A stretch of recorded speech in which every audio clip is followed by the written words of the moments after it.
Welcome to the Blue Line Project, real talk from the front lines of American policing. We cut through the noise, challenge broken metrics, and focus on solutions that keep officers safe, communities strong, and justice real. Blue Line Strong. Here is your host, John Gabrielson. Hey, welcome back to the Blue Line Project. I'm your host, John Gabrielson, and I'm so excited about this week's show. We're going to be talking to you about some political lightning rods. We're talking about the judicial system, judge activism by judges and DAs and prosecutors. We're going to talk about the Bail Reform Act and other things. But before we get to all of that, I just got to thank you all for being here, listening and supporting this podcast each and every week. Without your support, this wouldn't be possible. But if you like this podcast and you like what we're doing, please hit that like button, smack that bell, and tell all your friends, share the links. You can find us on Apple Podcasts, Spotify, Rumble, YouTube. We're there because I couldn't do this show without you. Without you guys supporting us, the show just would not be possible. And I can't say that enough. Now, the last few weeks we spent talking about and looking at multiple topics related to law enforcement use of force. We looked at the use of metrics. We talked about a very sobering subject in officer wellness and suicide. We talked about AI, and we're going to hit all those topics at length in future episodes and delve deep into those as we bring more guests on the show and things like that. But this week, I want to kind of dive into a topic that I think is near and dear to a lot of people's hearts, and that's a topic about the American judicial system itself. What role does policing play in that? Where does law enforcement fall into that? And what's actually happening? What's happening when it comes to bail reform? What's happening when it comes to these different topics that we have recidivism rates and things like that? It's very, very important that we understand where we're at as a nation and where we're at as a judicial system, because the reality is we have a system that truly is failing. Now, I want to be clear. This show today is not politics. It's not left or right. We're not going to be, Democrat good, Republican bad, or Republican good, Democrat bad. That's not what this show is about. The show is about addressing problems, bringing real solutions to those problems. But this issue affects everyone's lives. It affects the quality of life. It affects every community. And just to lay the groundwork, there's a story out of Austin from KXA News. It came out last year where a justice of the peace judge, Judge Jeffers, reduced or modified sentences or bond orders in over 100 felony cases. That was between January of 2025 and June of 2025 when that story was written. In fact, one of those cases, an Austin man was charged with capital murder. He actually had his bond. Originally, they asked for $750,000 bond. It was reduced all the way to $5,000. That's an absolute crime that would actually happen, because this person obviously had issues, was a flight risk, had a multiple history on their rap sheet or on their criminal history record.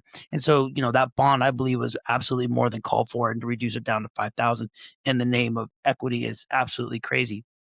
Also, Governor Abbott has stepped in and weighed in on this, as did the Texas legislator last year. And Governor Abbott, in a speech not long ago, quoted Crime Stoppers out of Houston, and he said this, and I'll just read his quote: "Activist judges are protecting dangerous criminals instead of innocent people they victimize." Since 2019, in the greater Houston area alone, there have been over 200 cases of dangerous criminals being let out on low cash or no cash bonds, only for them to assault or kill another innocent Texan. This is not right versus left issue. This is a public safety issue. Too many judges grant repeat offenders 2, 3, or even 16 chances that they do not deserve.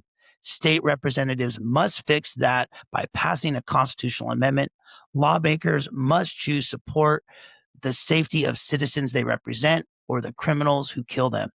And Governor Abbott was absolutely right in that quote. All too often, these judges and these district attorneys take light sentencing and they turn these bail reform initiatives that are actually good and have a good merit behind them and come from a good place, especially when we look at the history later in the show. Another segment, we're going to look at the history. But with that being said, we've got to really challenge what's going on and how is this affecting law enforcement? How is this affecting the community? How is this affecting the officers themselves?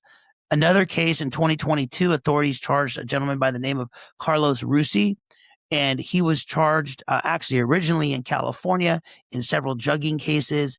And he was also charged here in Texas. He actually served time here in Texas. He did 3 different sentences.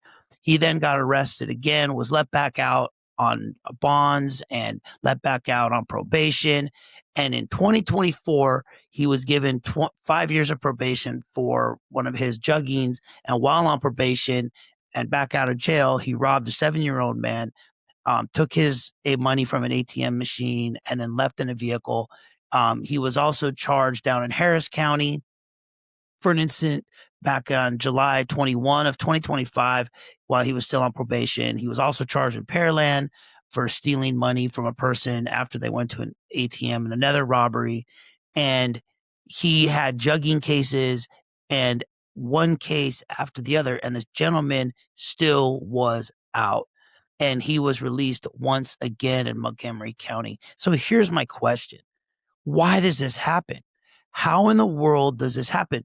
Is this bail reform? Is this actually something that's equity driven that we need to have, or is there something wrong? Is our system broken? And I seek to answer that question throughout this show. But before we go further into these travesties of cases, I want to lay out the pillars of crime reduction, crime prevention that all of this is supposed to stand on, right? The whole point behind the criminal justice system is to create some kind of a specific deterrence. That's the terminology that we'd use in criminology to stop people from committing crime. Unfortunately, we do not see that happening. Unfortunately, we see a pattern over and over of these individuals being let out and then repeating the same offenses, whether it's um, violent felonies like with Mr. Rusi or others, or even if it's just property crime, continued burglaries and thefts and the same kinds of behavior over and over and over again. But there's 2 kinds of policing that I wanted to talk about. You have reactive policing and you have proactive policing, right? Reactive policing is responding to 911 calls, investigating crimes after the fact. Those are the 2 main components of traditional reactive policing. And remember, we talked about in the show when we talked about metrics and how to measure metrics, we looked at not just looking at case clearances or response time, but looking at the actual places and how things happen within a place and what we can do to change a place. But in reactive policing, you're really just chasing your tail. You're really just responding to calls and investigating reports. Yes, you're getting warrants. Yes, people are getting arrested, but you're not really doing anything proactive to get ahead of it. When we talk about proactive policing, we're not talking about traffic stops and subject stops. That's one part of it, right? We're talking about shifting to a prevention mindset. I want you to remember that, a prevention mindset, using initiatives to stop crime before it escalates. So I want you to think of this in 2 ways. If you're thinking about crime reduction, you're bringing strategies in a proactive manner to reduce crime where crime is high. When you're talking about crime prevention, you're talking about preventing crime or bringing crime down allowing not crime to go up where crime is already down. So you're preventing it from further escalation to go up. When we look at different sources, one of the sources was the National Institute of Justice, the National Academy of Sciences, and others. We learned that there's 4 main approaches to proactive policing. And I'm sure that all of you listening to this podcast have listened to or seen one of these approaches or heard these approaches in the media or talked about on another source or another outlet. Number 1, you have place-based. What does place-based mean? That you're focusing on specific places. In law enforcement, we call those hotspots. And you could take that area where you have a known hotspot or no crime occurring. You can do targeted patrols. You could do high visibility, which we call code 2 patrols. All that is a police car driving in an area with its lights on, making that visibility. You can also do directed enforcement on particular things. Like let's say you have a school zone, you enforce that, speed limit during the operational hours of the school zone so that people are complying with the law. So there's all these different things, but that's based, right? You're putting some kind of an initiative into an area to deter a certain activity where crime is concentrated to hopefully drive crime down. The second approach that has been identified by researchers is problem solving or problem oriented policing. Arizona State University has an entire department dedicated just to problem solving or problem oriented policing. And what the basis of problem oriented policing truly is using data and analysis to then form your initiatives within a hotspot. So now you're not just saying, yeah, there's a hotspot here. Now you're actually using the data, analyzing it further. Everyone's probably familiar with the Sarah model, which is what I was taught when I was in the police academy, which is what you scan, right? Then you make an analysis, a response, and then an assessment. The important part of that is the assessment. The key to problem-oriented policing is digging into root causes, why something has happened. Traditional policing or response-based policing or reactive policing, you're always chasing the what, you're never really looking at the why. Problem solving or problem-oriented policing coupled with place-based policing becomes a very powerful tool. Then there's a third pillar that you need within this policing model that's a part of this judicial system, and that is person-based, also known as focused policing. This is targeting high risk individuals, repeat offenders, known threats. So you're not only doing an analysis of the area and the place, but now within that, you have a criminal network. Within that criminal network, you have persons, and now you're focusing on those persons. You're doing some kind of focused deterrence, whether it's being using intelligence and you being led by the intelligence for different interventions, whether it's being focused and bringing these persons in and letting them know that they are on your radar, you know about what they're doing, try to get them to voluntarily comply or bring their cohorts, you know, into more compliance. But you're basically monitoring offenders. You're being forward focused to try to neutralize threats early. So this is kind of getting ahead of it. And then there's a fourth form of proactive policing, which is called community-based. Some call it community policing or community engagement, but it's a community-based, community-oriented type of policing. This is building trust through participation in neighborhood watch and groups and engagement. And this is where procedural justice, which I'm a firm believer in, I believe we can solve a lot of our problems by doing a better job of being procedurally just. But procedural justice comes in, right? You're bringing in the safety to strengthen informal social controls, reduce disorder, strong youth activity programs. I'm going to bring on one of the people from Austin that's involved in youth programs in a couple weeks, and we're going to talk to her about this program that I've been involved in. It's absolutely amazing, going in and teaching kids how to interact with cops. But we do it in such a way that we start interacting with these young people, but they don't know we're police officers. And then we teach them about respect and community and responsibility. And we go through all of these different things and we run through scenarios. And then at the very end, we kind of have a big reveal, and they realize that over the last 6 or 8 weeks, they've actually been dealing with police officers the entire time, but didn't even know it. It's really amazing, really humanizing the badge. But it's those kinds of community-based projects, those community-based programs that are absolutely critical that every community engagement team should be focused on. So now we understand pillar number one, law enforcement role. What does the police department's role? So they go out, they do reactive policing, they enforce the law. They also do proactive policing, like we just described. So there's a second pillar. What is that second pillar? That is the actual justice system itself. When I talk about the justice system, I'm talking about the courts, the judges, the district attorneys, the prosecuting attorneys, talking about those individuals within that portion of the system. So is that system broken? Is that system failing? If you remember what I said in previous podcasts, people make policy, people are systems. So the system is only as good as the people that are in it. Policy is only as good as the people that make it. So how come we're failing so much? How come these systems are dying? And what is the source of this? And people on all different sides, this is not a left or right issue, but there are people on all different sides of this.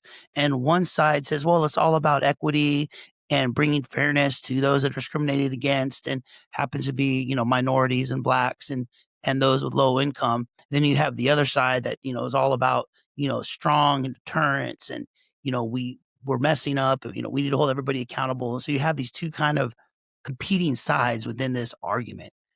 Well, I think to understand both sides of the argument, we have to go back and look at history. I believe in studying history, understanding history, because until we understand the past, we can't really understand where we're going. And we have to then make mistakes or correct the mistakes that we made in the past here in the future. So let's go back and look at some really quick history. So what is bail reform? What is the history of bail reform? Well, in the 1960s was right in the middle of the civil rights movement. You had this push to make sure that everyone had equal rights, especially blacks who had been emancipated and all those things in the years prior. And there was still a lot of segregation, the red line laws, and all the things that were going on in the country. So fast forward through that whole era up to 1966. Well, at that time, if a person got arrested, didn't matter where you came from, and you wanted to make bail, it was all based on wealth. So really, it was a wealth system. So if you had money, you could make bail. If you didn't have money, you couldn't make bail. So if you came from a low income or minority family or individual that grew up in that area or that social economic structure that was lower income, you didn't have the wealth, you couldn't pay the bond to get out of jail. So then you were stuck sitting there. So in 1966, Lyndon B. Johnson and the Congress of the United States, with the House and the Senate, they passed what became known as the Bail Reform Act of 1966. And the goal of this act was to stop a wealth-based system. So number one at the top of the bill was ending wealth discrimination, and this bill did that. So no longer could you discriminate on wealth. You had to bring in other factors to determine whether the person made bail or not. So you looked at things like flight risk and other types of factors that could play into this person getting bail or not getting bail. Number two, this bill sought to prioritize Eighth Amendment protections. Eighth Amendment is basically against any kind of excessive punishment. And so it was found and realized and believed that if you had excessive bail because you were putting a person in jail and kind of breaking the principle, because what is the principle of the United States? You're what? You're innocent until proven guilty. So you're sticking a quote unquote innocent person in jail, giving them an excessive bail. So therefore, you're giving them an unfair or undue or an unjust type of punishment based on the bail. And so they're violating the Eighth Amendment. So what you do, you say, no, you can't do that. You can't give excessive bail. We have to protect the Eighth Amendment. And again, I agree with that 100%. You also have less restrictive release things that were in there. So instead of putting on real stringent things, it might be, hey, you just need to stay within the country or you need to stay within the county, just different things that were less restrictive to the actual release on bail. And then you were changing the focus to, hey, you need to show up for your next court appearance. And if you don't show up for your next court appearance, then we'll go ahead and issue a warrant or a writ for your arrest. And that's will be how we handle that. So the focus was no excessive bail, and wealth discrimination. So you're not tying it to the people's wealth and you're focusing on court appearances and you're shifting the focus to is this person a flight risk and then putting on common sense factors into their release. And this was great. This worked. And I believe it was a good bill. Then you come into the 1970s and the 1980s, you had some crime spikes. You had a rise in drug offenses. In the 1980s, you had the whole, crack cocaine phenomenon that struck our country. You had the opioid crisis with, heroin and things like that. And you saw this rise in drug offenses, riding gangs and drive-bys. I remember as a young boy growing up in the 80s, you'd hear about the Bloods and the Crips or the Latin gangs shooting up the black gangs. And it was drive-bys all the time there in Los Angeles, but not just in Los Angeles. I heard it was the same way, here in Texas as well before I moved out here. Well, as a result, people were getting arrested and there was more incarcerations. And so therefore there was a need because people were still getting out and there was still some unfairness and things not right. So in 1984, Congress passed kind of an amendment or a second bill called the Bail Reform Act of 1984. And what this did is added a public safety because what we saw in the 70s, 80s is you were getting recidivism, right? So we lowered the restrictions, we lowered the bails. People were getting back out, committing the same crimes.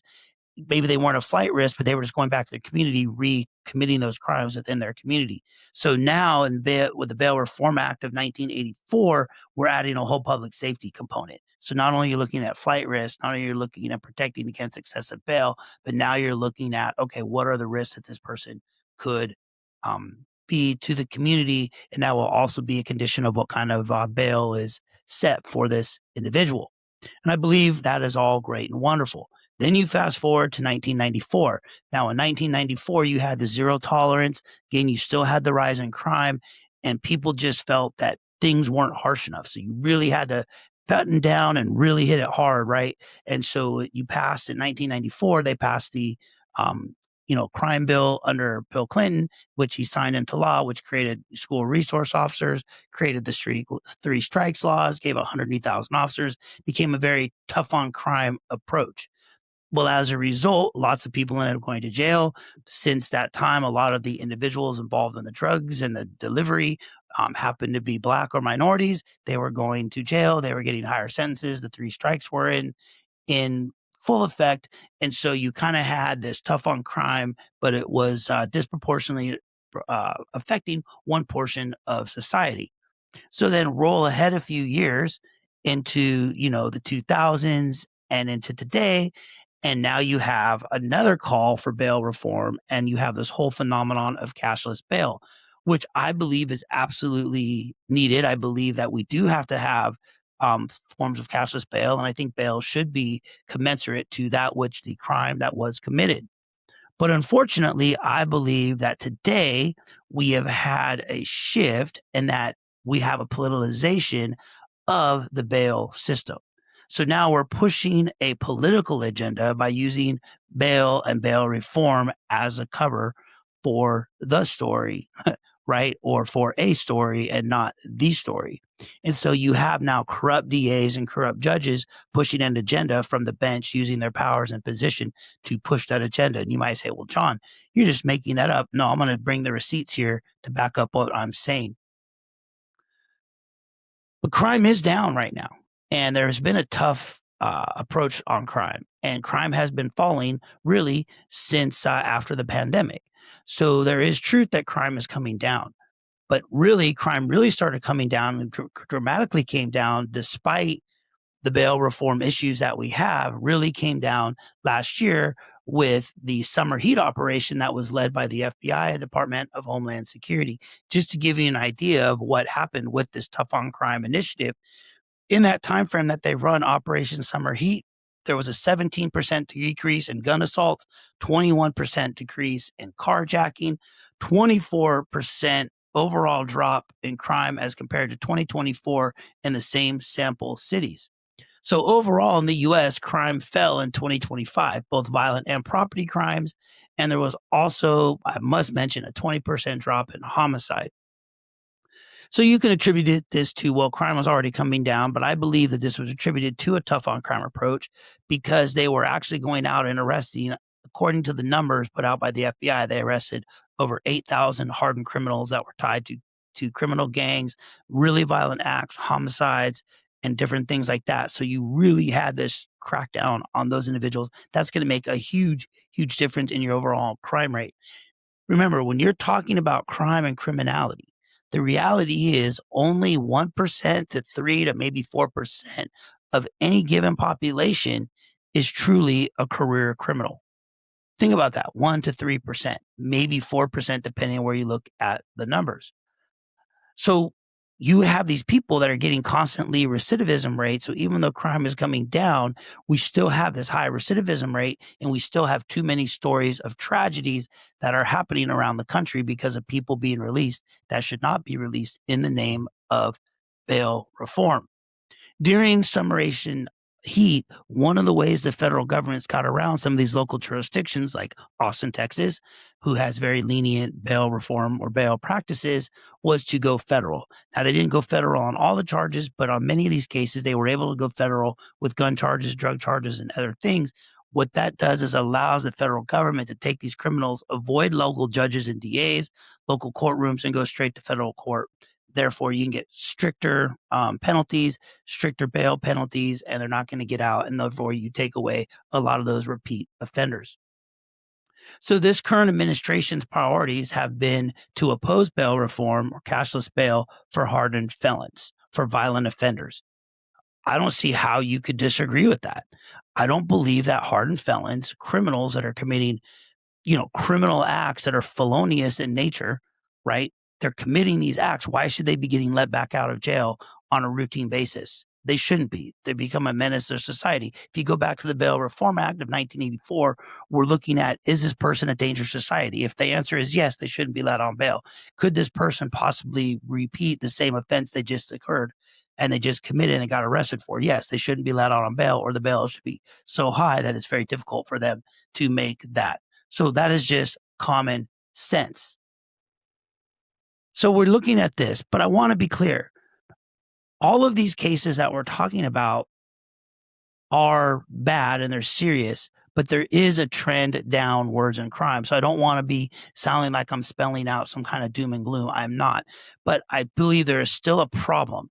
But the question is, where is the problem? Is the problem in actual bail reform or abuse of the system, as I mentioned earlier? I would argue that it's abuse of the system. Again, DA and activist judges, I believe, are acting within the system to push their agenda, whatever that agenda might be. And it's hard to say, but the agenda definitely is to prosecute, go after police officers more than the criminals. You look no farther than DA right here in Austin, Texas, Jose Garza. He has a long list of trying to prosecute police officers within our own agency at the Austin Police Department, where I happen to work, while he's been soft on other criminals. So let's look at some stories because I want to back it up with receipts. So February 26, 2026, there was a local news story, I believe KXAN, a gentleman by the name of Caleb Anthony Jenkins, and this story was also reported on Fox News. Caleb Anthony Jenkins, he was described by the Austin Police Department as a career criminal, was charged with murder in connection with a shooting last year that left a 25-year-old father dead outside of a 7-Eleven right here in Austin, Texas. According to the Austin Police Department, Jenkins allegedly shot the victim and drove off. Check this out. Garza's office previously dismissed or declined to prosecute 3 separate gun charges against Jenkins in incidents dating back to 2022. He was also arrested in 2023 on domestic violence charges, and he failed to appear in court. Most recently, he was rearrested and released after his bond was raised in relation to that first domestic violence case. If he would have been held in that domestic violence case, would the death of that individual, that 25-year-old father, would have been stopped if Jenkins was behind bars? I believe the answer is yes. Because if Jenkins behind bars and not on the street, if the DA and the judges actually did their jobs, then we wouldn't have had him back on the street. So that's just an example out of Austin, Texas. And I could give you more out of Austin, Texas, but I want to be fair. I want to share the wealth. So I'm going to bring the receipts. Let's look at some more sample cases. So let's start in Wisconsin. Gentleman by the name of Daryl Brooks. He has a 20-year history, including multiple domestic violence charges, battery charges, reckless endangerment, child endangerment, drug offensive, and witness intimidation. He was released on a $1,000 bail in November of 2021, despite recent charges for running over his girlfriend. Days later, he drove an SUV into what? The Waukesha Christmas parade, killing 6 and injuring over 60 individuals. So he escalated from non-lethal violence to mass homicide. Yes, he did get a sentence to life, but should he have been out on the street based on his history? I'll let you answer that question. Let's jump to California. A gentleman by the name of Roderick Randall. He was convicted of premeditated attempted murder, and he received an 88-year sentence, plus prior lewd acts with a minor and pimping a minor under 16. He was released early in 2023 due to California's sentencing law changes. Thank you, Gavin Newsom. In 2022, wanted for a bar shooting that killed 1 and injured 3, escalating from attempted murder to actual murder. A manhunt ensued. The case highlighted that the risks of retroactive sentences and the reductions. So in other words, he gets out, he's involved in a bar shooting, then we have to go hunt him down to rearrest him to put him back in jail when he should have been in jail on the original 88-year sentence and never been on the street in the first place. This gets me a little hot. I'm sorry, I'm having one of those days. It fires me up. Virginia. Let's go to the great state of Virginia. Abdul Jalal, history of violent offenses and supervision violations. In February of 2026, a 41-year-old Stephanie Minter was stabbed to death at a bus stop. escalating from prior assaults to murder. So he had been arrested for assault, and then he murders a woman on a bus. The case raised questions about releasing those with unresolved violent records. Absolutely. Why are we releasing a violent criminal back onto the street? I don't know. In the name of what? Equity? Let's look at Louisiana. Jeremiah Taylor, prior burglary, drugging, rape, had rape accusations as well, was released in January of 2026 after they dismissed the charges. Within hours after the release, they violated protective order against one of the victims and started an entire new investigation and committed another violent act. So again, this person has rapes, a pattern that warrants no release, and was released back onto the street. Now I could go on and on. Let's just look at one more that I have here in my notes. Okay, just one more. California, this one's actually crosses 3 states: California, Florida, and Texas. This gentleman's name was Cabos Martinez. Listen to this, guys. Back in California, he had a prior to false imprisonment. In Texas, he had an indecency with a child case that was dismissed. In Florida, he had a grand theft auto case that was dismissed. And in California, he had a carjacking, which he was acquitted on part of it. But this gentleman was released into the U.S. in January 2025, despite a deportation order. So he was wanted by immigration, has a felonious history in 3 different states, and California releases him back into the general population in 2025 despite a deportation order. And then what does he do? He goes out and commits a gruesome murder, escalating from kidnapping, sex crimes to homicide. And case was tied directly to immigration and judicial leniency debates. Absolutely. Why was this guy not in federal custody? And 2, why was he let back out on the street? Is this a progressive agenda? Are we seeing a pattern here? Like each one of these cases, an individual is being let back out that you clearly, if you follow the guidelines of the Bail Reform Act of 1966, follow the reforms of the Bail Reform Act of 1984, and you're still following the crime bill of 1994, all of those would tell me that I'm looking for a pattern and a history. 1, are they a flight risk? I would say, yeah, Martinez absolutely is a flight risk. Do they have a pattern that they will repeat and offend again? Oh, yes, they do. So we should put a high bail bond on them, not let them out. Absolutely. This is crazy. This is what causes problems. This is what causes mistrust in the system. And I've heard it right here in Austin. I've gone to community meetings and I had a lady whose home was burglarized 2 times by the same individual, and he was let back out. Now, granted, this was burglary, but guess what? A burglary of a habitation, a person that's willing to break into a house at night, that's your next sexual predator. That's what criminology tells me. And we let him back out. He finally, on the next attempt to break into this lady's house, he actually got impaled on her fence and got transported to Travis County for the injuries and then to jail. My point is they kept letting him back out. And the excuse was, oh, well, it was burglary. Burglary of a habitation is a felony in the state of Texas. So he had a history of it. Why should he be let back out?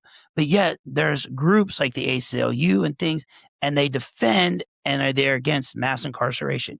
And with that, I would agree with them. I don't believe we should be mass incarcerating individuals. And what I mean by that is I think we need to find solutions for low-level drug offenses that are dealer-based, or not dealer-based, excuse me, user-based. Dealers that are doing delivery, they should be charged much differently and should be held. But a drug user, the person's using, that is the one that's committing my petty theft. That's the one that's committing the burglary of vehicle. That's the one that's committing the burglary of the shed or of the habitation because they're trying to get something to pawn off to get a quick money to get their next fix. Okay, that's just a nasty little cycle of those type of property crimes. If I had a restorative justice program where I could actually take an individual that's committing these kinds of violations and put them into a program to actually try to reform the behavior, then I would agree with the ACLU. I don't need to be putting all my drug users behind bars. I don't need to be putting all of my first-time theft offenders behind bars or my first-time burglars. I need to try to rehabilitate them. But here's the reality. There's some crimes you just can't rehabilitate from. If a person's going to go out and diddle and sexual assault children or be a pedophile or other things like that, that person's not, in my opinion, clinically able to be salvaged. But that's just my opinion. There are probably others that could argue and disagree with me. But at the end of the day, I do agree with the ACLU that we need to figure out how to reduce population in jail and bring it down. We also need to be very cognizant of racial bias. In the 1994 crime bill, there was racial bias. I have stories and reported incidents where black offenders were getting higher sentences than their counterpart white offender. That is absolutely a crime that should never happen, should never be allowed to happen. So we need to look at this. And I will also agree with the ACLU and others that argue that crime is going down since the pandemic. We did see a spike in the pandemic, and crime is definitely going down. And I would say it's going down because of the Tough on Crime initiative. I think we can bring these numbers down even better if we have a restorative justice program, which I'll talk about more here in a minute. But we truly have to make a change. There's arguments on both sides that are absolutely valid and legitimate in this argument. And so I don't want to look at this as just a left right paradigm. I want to find out where we can make a difference and actually change lives. At the end of the day, every person, I don't care what your background, your race, your creed, your color, everybody wants the right to be free. Everybody wants to pursue happiness and liberty, and they want to do so without a fear of crime. We're going back to Sir Robert Peel, where Peel says, what is the test of efficiency of law enforcement? People living without the fear of crime. That is the test and efficiency. But we also have to acknowledge that recidivism rates among our chronic offenders is high. That is just a fact. We also have to realize that because of the current bail initiatives, the bail reform initiatives that we have, property crimes are up 7% in many of these jurisdictions. Well, in California, if you say you're not even get a charge or any kind of serious charge until you steal almost $1,000 worth of product, you're basically given a license to steal up to $1,000. If you say, hey, I'm not going to prosecute certain offenses, then you're basically null and voiding the law. So you're really then creating a lawless society. That's not about politics. It's about right and wrong. It's about, do we live in an ordered society with civics and with public virtue and decency, or do we live in a society that rewards lawlessness? That is really the question.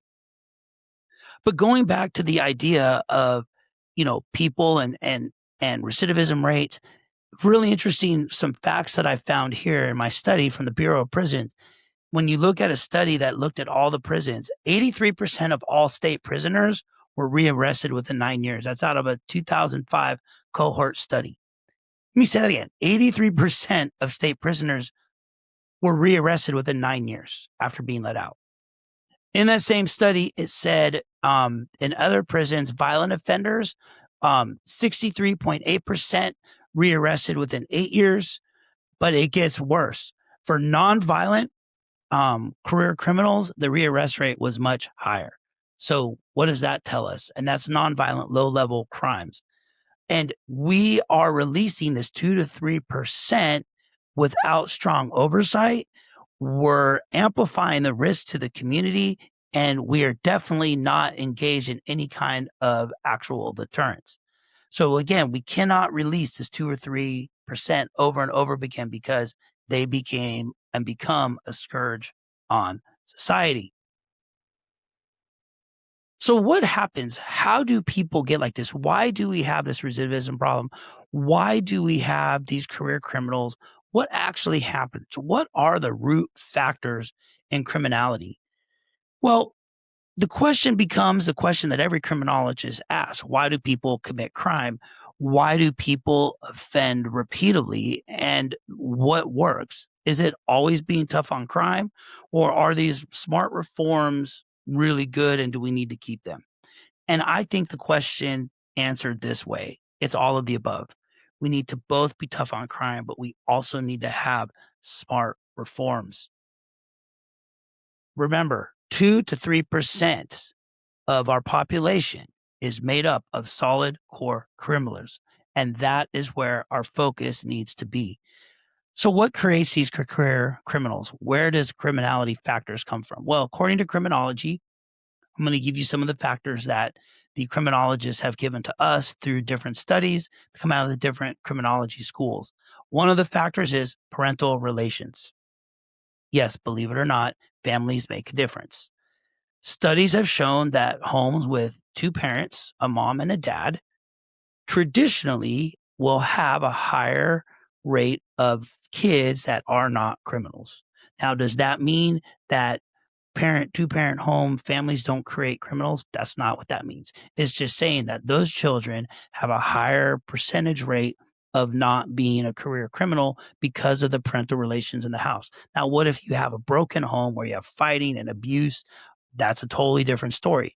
If you have an abusive husband or abusive mother or an alcoholic mother, an alcoholic father, those then situations can produce criminal activity and create future abusers. So parental relations, positive and negative, can play a role in child development.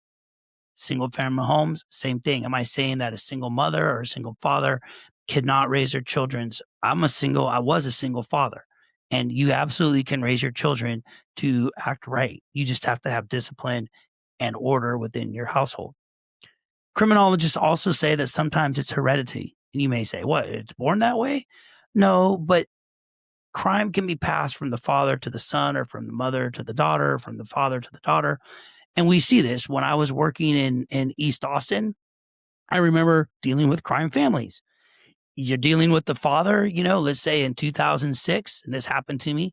I arrested the father for theft or delivery. And then next thing he has a, 5 or 6 year old son. And then 10 years later, I'm still working the street. Now I'm arresting the 16, 17-year-old son for the exact same criminal violations. Where did the son learn that behavior, right? He learned it from his parents. So that heredity, that passing down of crime to the kids also goes back to parental relations. So you can kind of put those two together. Hormones can play a role. You look at a mother that killed her children. How could any mom do that? Well, postpartum depression, chemical imbalances, hormones are all off. So hormones can absolutely play a role in criminal behavior.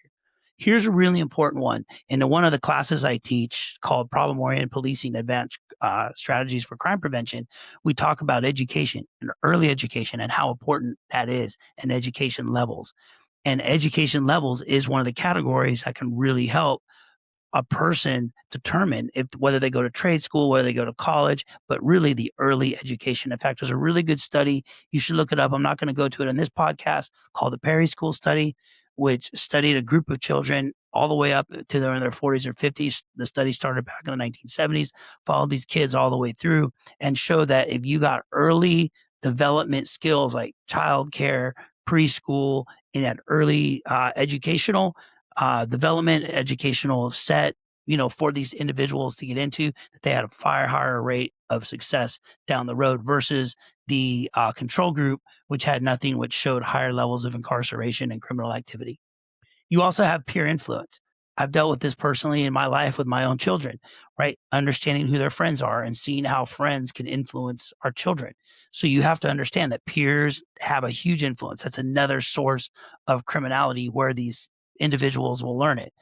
Then you have drugs and alcohol. I can tell you, as an officer who worked the street for just over 13 years, and I've been in community engagement and crime prevention now for the last 9 years, I can tell you that over my 21, almost 22 years in law enforcement, I would say 95% of all the crimes that I dealt with, especially on the domestic side, probably had some kind of drug or alcohol related to it, whether it was fights on 6th Street, whatever. It was always drug and alcohol related.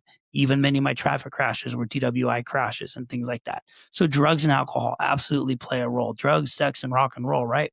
And then the last one is easy opportunity. And this is one that you, the public, can control. When you're talking about property crimes, we're talking about burglary of habitations, burglary of vehicles, even theft. Those are all what we call crimes of opportunity. And criminals love easy opportunity.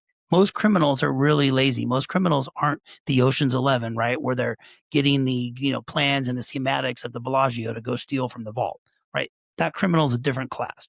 Most criminals are in that easy opportunity, that easy score.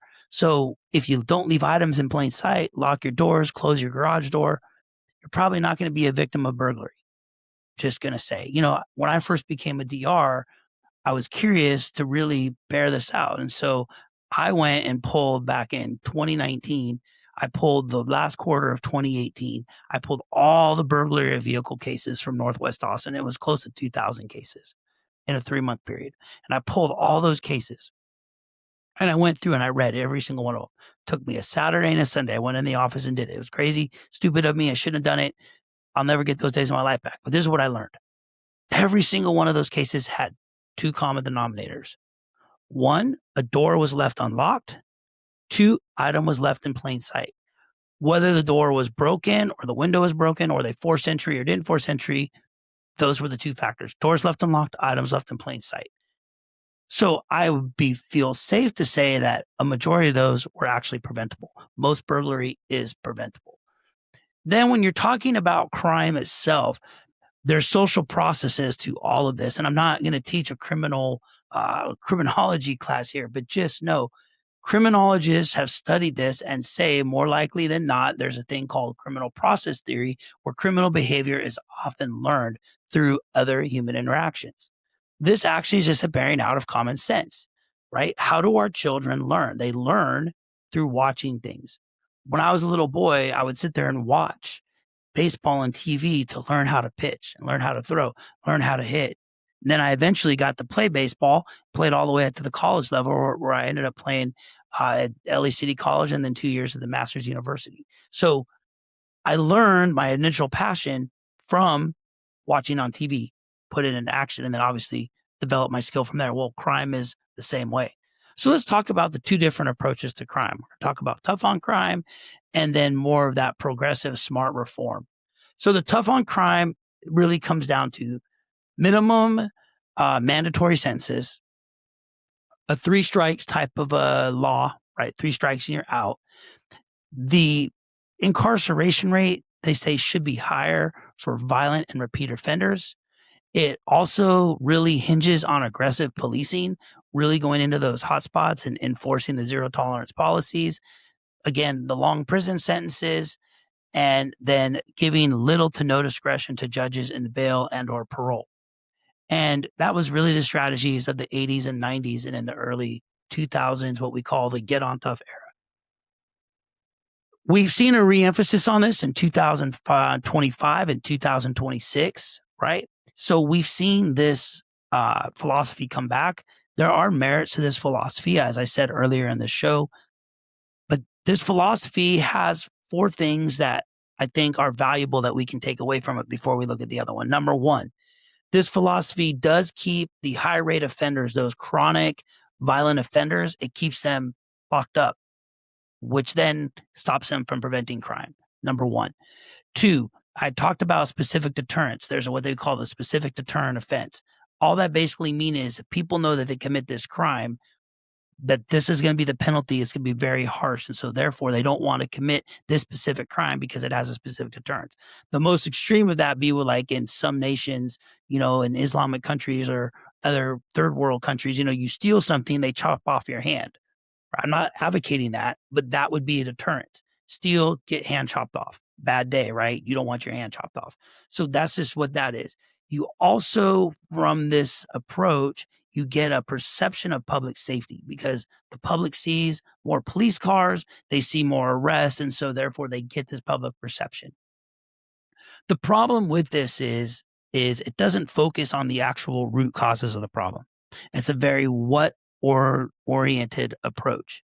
So yes, it's great for offenders, but I believe we need to go back and stop people and we'll look at criminality prevention. How do we stop people from getting there? Can we affect that full 1 to 3 to 5% of society that are chronic? No, but we can have some small effects on it and maybe stem that tide a little bit.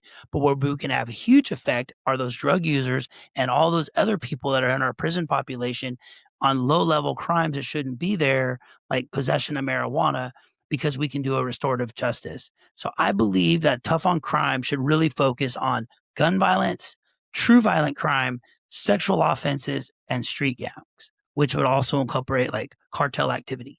And then the last category I want to add to that is repeat offenders of property crime. That's my serial burglars, my serial thieves. They need to be dealt with in that philosophy. What are the major drawbacks on this tough on crime?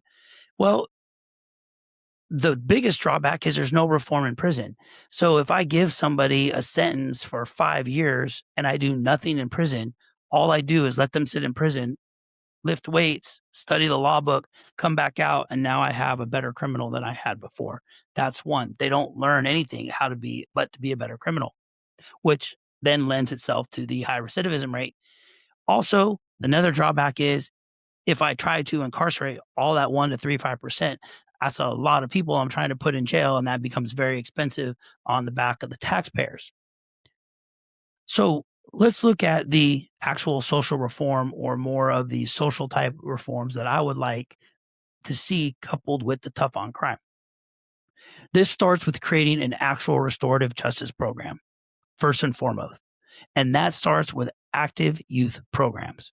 That's where we start. These programs need to be in schools and they need to start in early pre-education. So pre-K to K, first, second, and third grade. If we have programs of teaching civics, teaching kids how to respect public virtue, the ideas of charity and honor and courage and temperance and reverence, think about the power that would have on the change of society. Then, if we had a program for first offenders, so let's say I have a person, because like you have an SRO, school resource officer. So one of the problems that I have with SROs, and no offense to my friends who are SORs, is you creating a pipeline from school to prison. Because I arrest that person, let's say they're 16 or 17 in high school, and I arrest them because they have a vape that has THC in it. Now I arrest them on a felony. And then I go big boy charges or big girl charges on that. Now I've just put them into a felonious record. What if I catch that individual that's young, 14, 15 years old, 16 years old, and I put them into a restorative justice program? Maybe they have an addiction. So I'll use the model of Rhode Island. They call it MAT, medical assist and treat. So what happens is you arrest this individual for the possession charge, whatever it is. It's their first, maybe second arrest. They go see a special magistrate, and basically the magistrate says, okay, you've been arrested for this. So you have a choice to go into the restorative program here or into the diversion, or you can go over here. And if you go over here, we're going to throw the book at you. Well, that's going to kind of show them the way to go to the restorative program. Then in the restorative program, we treat them, get them clean, and then set up a support system when they get out so that if they have a breakdown, they can come back into the program. It's exactly what they do. In fact, in Rhode Island, they give them like these yellow cards, and they can go to clinics that they've set up around the state to get the methadone and different things to block the opioids and other things that help counter these drugs. And they have that counselor. They have social workers with a 1 to 15 client ratio, so you can keep these people on track. That's what we need. Reform is getting it stopped before it happens, so we don't allow these people to turn into our chronic offenders that offend over and over and over. So the reform is, yes, we need to look at people not based on race, not based on color, not based on any other factors, except what is the crime that they've committed? How are we going to deal with it? Is this person a repeat offender? Can this person be rehabilitated? We need to do that behavioral and risk assessment at that point. And then we need to figure out which route to go. And we need to figure out how to do some kind of a public private partnership to get these programs funded, just like they did in Rhode Island. In Miami, they have another outstanding diversionary program that they can use to get people treatment. When you look at both Rhode Island and Miami, and you look at the success rate and the numbers coming out of those programs, you can see they actually change people's lives. They save lives. They're supported by the community, and it brings together two philosophies: tough on crime and common sense reforms. No one wants to see mass incarceration. No one wants to see the horrors of that. Nobody. But we also have to understand that we have career criminals that are committing most of these crimes that we have to deal with. And then we have to deal with this segment over here. So this is why I firmly believe that one of the answers to this problem is restorative justice program. But then there's a second solution to this problem. Well, John, what do we do about the rogue DAs and the rogue judges? Well, guess what? Here in Texas, many of these judges are elected. So when you go and you see that you don't like how this JP judge or this judge is handling it in the next election, you need to vote them out and vote for somebody that's not going to do that. Simple. But the sad part is one of my coworkers, he retired as an officer about a year ago now. But the few years that we worked together in our office, he had a little thing up on his desk about how many people participated in elections in Austin, the local elections, only 8%. So we would go to community meetings and people would complain about what was going on with the DA's office or what was going on with the city council. And we don't get involved in politics. But my first question would be, well, did you vote? And I was shocked that, well, no, I didn't vote. Well, if you didn't vote, then why are you coming talking to me? Get out and vote. You got to get out and vote. If you don't like what's going on, you got to get out and vote and support candidates that are going to do what you want them to do and then get others to support you too. That's just the way that our society works. We live in a representative republic that we have to vote for people that are representing us, whether it's in the DA's office, in the judgeship, or at city hall, or at the state legislature, at the federal level, right? We have to vote for these people. We have to put good people in, because remember, people are policy. So if you don't get out the vote, you don't have room to complain. Then here was my other thing that I've heard from people that I've dealt with and citizens that I've dealt with. Don't vote on things basis D's and R's, whatever after their name. First of all, crime prevention, law enforcement, anything in the judicial system is not about politics. We make it about politics, but it's really not about politics. It's about law and order, about public safety, and keeping the community safe.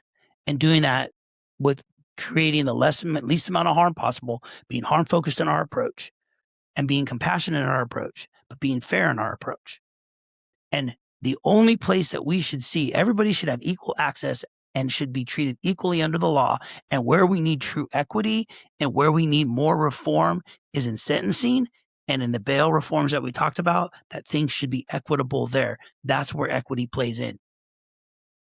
If you commit a homicide and it meets these criterias, then there should be a matrix that says this is what your bond is.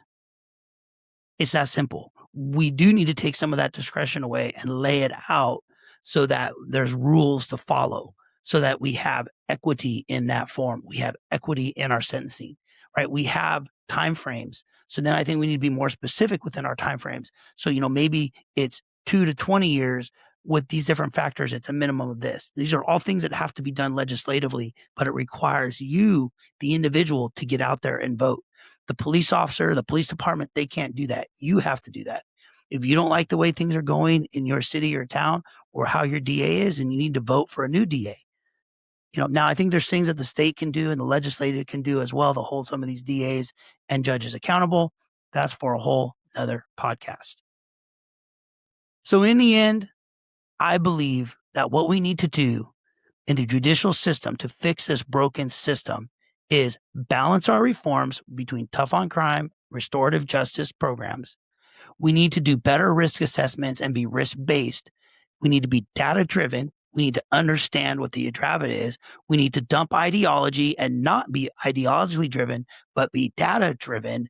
And we need to then emphasize more of the officer input into this policy. We need to talk to the detectives. One of the things in closing that I have found, and one of my buddies went to the academy together, he's a commercial burglary detective here in Austin. He gets so frustrated because he will work a case of this offender who has a long criminal history. He'll make a case, he'll get the warrant signed, they'll go out, pick him up, they'll put him in the jail.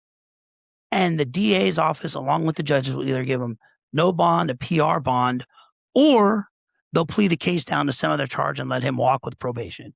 And what do you think that individual does? Goes right back out and goes right back to commercial burglary. And then Mike has to do that process over and over again. And it gets frustrating and tiresome. And it's not only him. I've talked to robbery detectives, burglary detectives, all the different detectives with all these different units, ag assault, they all have the same stories. And I'm sure it's the same in many of the police departments around the country. So the system is broken. We need to change, but part of that change relies on you, the public. So I want to live on a positive. Crime is going down. Things are good, but we can always do better. And I hope that you've learned something from this podcast. As we close out, if you like what I'm doing here, If you like the show, please hit that like button, smack that bell, tell all your friends, share the links. You can find us on Apple Podcast, Spotify, Rumble, and YouTube. Please like and follow the show. Help me build the viewership. Tell all your friends, send them the links, and we can do this together. And I will see you all next week. We got some more cool things coming. I got some guests coming down the road that I think you guys will enjoy. So I look forward to seeing you all next week. I hope you've enjoyed this edition of the Blue Line Project. Signing off for this week's episode is your host, John Gabrielson. See you next week.